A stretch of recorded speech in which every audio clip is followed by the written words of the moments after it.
Welcome to Purple Sky News. All the news you probably missed but shouldn't have. Strap yourself in and get ready to have your mind blown. The news isn't what it used to be. Lies and manipulation run rampant. Here at Purple Sky News we bring the news that matters. Without further ado, here's today's story. Chip and skin: how I was turned into a human cyborg by having a microchip implanted under my skin. Sun reporter bravely tests out technology that's set to change the world. But would you let a doctor put a chip into your body? Exclusive. By Margie Murphy. September 20th, 2017, 1:23 p.m. Updated, September 20th, 2017, 4:15 p.m. You might think cyborgs belong in the movies, but this science fiction technology is now becoming a reality. Forget eyeballs which shoot laser beams or shiny metal limbs. Humans are now enhancing their physical bodies in ways that are often very difficult to spot. See that smaller chip? That's sitting in the flesh of my hand right now. That bloke standing next to you at the bus stop might have had laser eye surgery so he can ditch his glasses. The woman sat next to you could be hiding an implant under the skin which slowly releases hormones to stop her from getting pregnant. Nans and granddads across the nation come installed with cutting-edge technology installed just to boost their hearing and vision, seeing, or help them walk with comfort.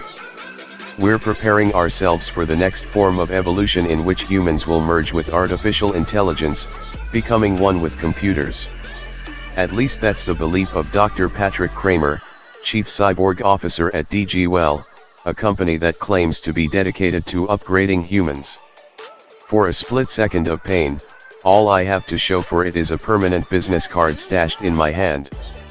The Sun Online traveled to Berlin to meet Chief Dr. Kramer and see what he had to offer when it comes to upgrading humans. The Bristol-educated German became interested in chipping humans during his work at IBM, the American tech giant responsible for designing some of the first commercial computers. Plucking Dr. Kramer fresh from a German morning telly appearance in Berlin, I grabbed a table for us to sit down so I could see what it really felt like to get chipped. Just like a 2 a.m. Tinder date, it was all over very quickly. After a quick disinfectant spritz, Dr. Kramer proceeded to inject the chip into my hand in a relatively pain-free procedure. Sun girl gets chip that has contact info, Bitcoin, and Facebook profile implanted into her hand. My hand, 3 weeks after the implant. Some bruising remains, but all you can see is a small scab and a tiny bulge where the chip is sitting under the skin. A plaster went on straight away, but just 10 minutes later I could already tap my phone over my hand and receive a pop-up which showed all my contact information, which I filled in using an app. After 3 weeks of bruising, all that's left to remember the ordeal is a tiny scab where the needle went in, and a bluish tinge below the thumb. All my chip can do is hold information, which transmits to devices that have near-field communication, NFC, switched on. It's yet to have proven useful, but if I were able to unlock my door or use it to buy my lunch like a contactless card, it really would be life-changing for the forgetful. Now I'm a fully fledged human cyborg. There's not much different apart from a weird wriggly lump that people turn their noses up at when I offer them a feel. Far from revolutionizing my life, it's done little more than made my mum squirm. What is an RFID chip and what did I put on mine? My RFID chip stores a small bit of information of my choosing. If someone has NFC turned on in their phone, you can find this under settings. They can tap it on my hand and my contact information pops up. I have an app that will let me edit what info is stored on the chip. So I could store a picture, or memorable information. Perhaps in the future, it will work as a payment chip. But if I wanted a chip to unlock a door, I would have to get another one installed. There isn't a one-size-fits-all chip. Nobody can track or steal anything, but they can steal it if they tap their phone on my hand. What have I got on mine? My name, my email address, my phone number and my Twitter handle, so I'll never have to buy a business card again. But Dr. Kramer believes this is just a tiny step in a new phase of evolution in which humans will one day become trans species. He reckons within 60 years we will see the rise of biotech, where you can add features to your body by printing them on a device and inserting it into your body as biological tissue. It won't be an implant anymore because it's your own DNA, he says. He's not alone in his seemingly bonkers predictions. Tesla billionaire Elon Musk has backed Neuralink, a company that hopes to merge the human brain with a computer, and the US government wants to plug implants into human brains to help us communicate telepathically. Biohacker Tim Cannon has a device under his skin which performs similar tasks to a smartphone. Even Stephen Hawking, who uses a computer to communicate, has said it's possible to copy a brain onto software to provide life after death. Right now, technology cannot compute fast enough to keep up with our own super smart lobes, but many believe an artificial brain that can compete with our own is around the corner thanks to advances in computing.